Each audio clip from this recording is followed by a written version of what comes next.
You know, life has a way of throwing curveballs at you when you least expect it. This story I'm about to tell you happened a few years back, right after my divorce. I found myself living alone in this old, creaky house out in the countryside. It was quiet, too quiet sometimes, so I found myself swiping around on those dating apps just to have some company. I matched with this woman named Clara. She was a bit older, had a certain charm about her, and we hit it off pretty well over chat. After a few weeks, she suggested we meet up. I figured why not. So, I invited her over to my place. The day she was supposed to come over, I was cleaning up the house, making sure everything looked decent. I even picked up a bottle of wine, thinking it might help break the ice. Clara arrived just as it was getting dark. When I opened the door, I was taken aback. She was taller than I expected, and there was something off about her. She had this overpowering perfume on, like she was trying to mask something. But I shrugged it off and invited her in. We sat down on the couch, and I poured us some wine. She started talking, and that's when I noticed something wasn't right. Her eyes were a bit wild, and she had this nervous energy about her. She kept asking me about living alone, if I ever got scared out here by myself. I tried to laugh it off, but it was getting weirder by the minute. I suggested we watch a movie, thinking it might help relax the atmosphere. She agreed, and we settled in. As the movie played, I started feeling really drowsy.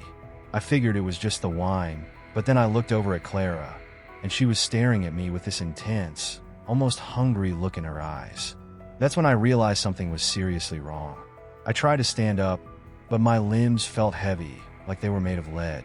Clara just smiled this creepy smile and said, "Don't worry, it'll be over soon." I managed to mumble something about needing to use the restroom and stumbled into the bathroom. I splashed water on my face, trying to wake myself up. That's when I noticed the bathroom window was open.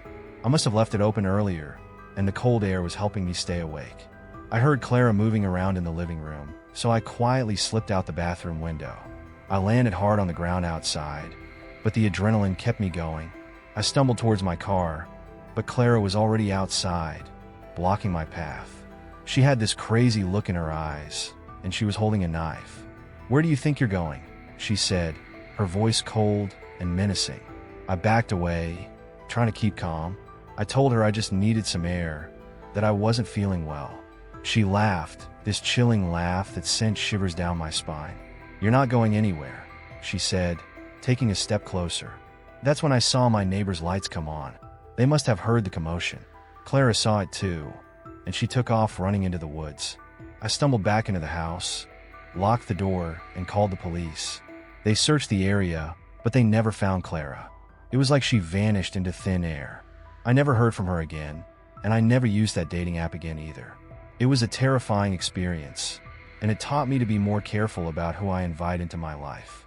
You never know what someone's true intentions are. But that's not where the story ends. A few weeks later, I started noticing strange things around the house. Little things would go missing, and I'd find them in weird places. Like, I'd find my keys in the fridge or my wallet under the couch. I thought maybe I was just losing my mind, but then things started getting creepy. One night, I woke up to the sound of footsteps in the hallway. I grabbed my phone and turned on the flashlight, but there was no one there. I checked every room, but the house was empty.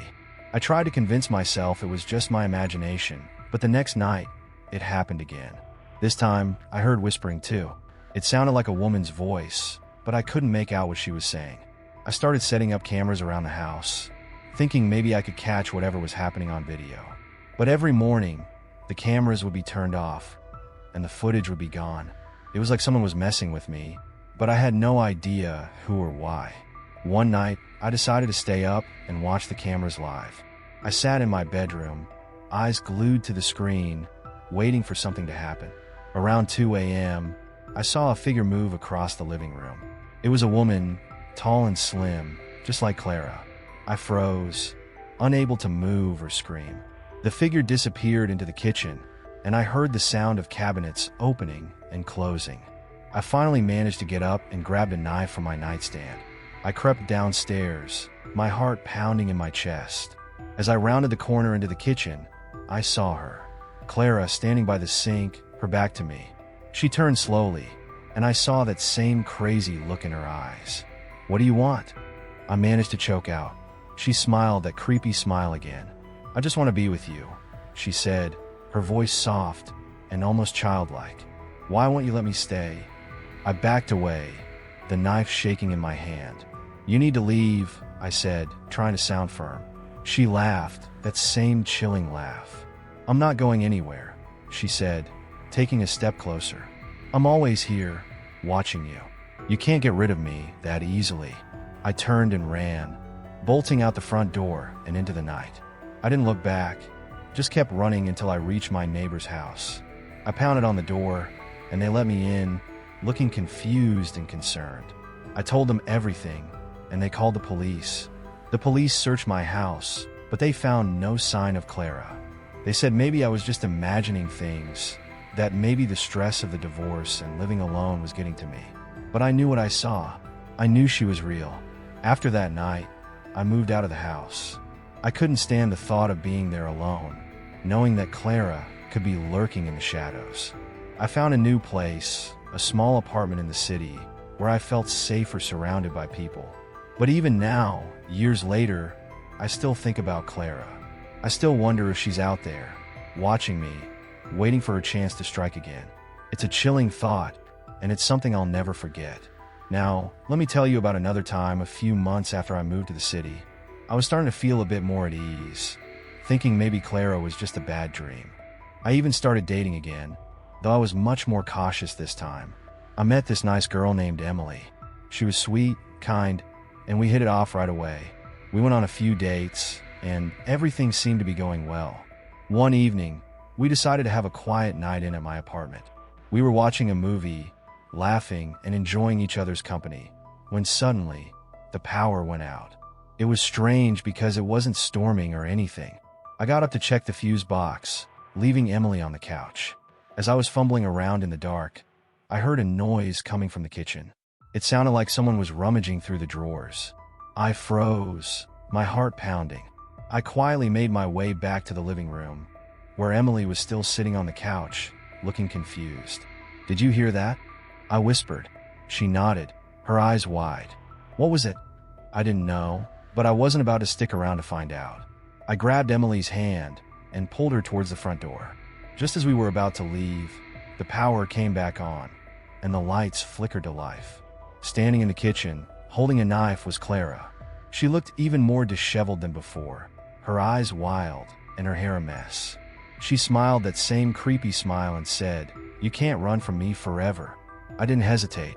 I pulled Emily out the door and down the stairs, not stopping until we were safely in my car.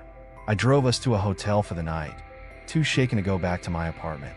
The next day, I called the police and told them everything.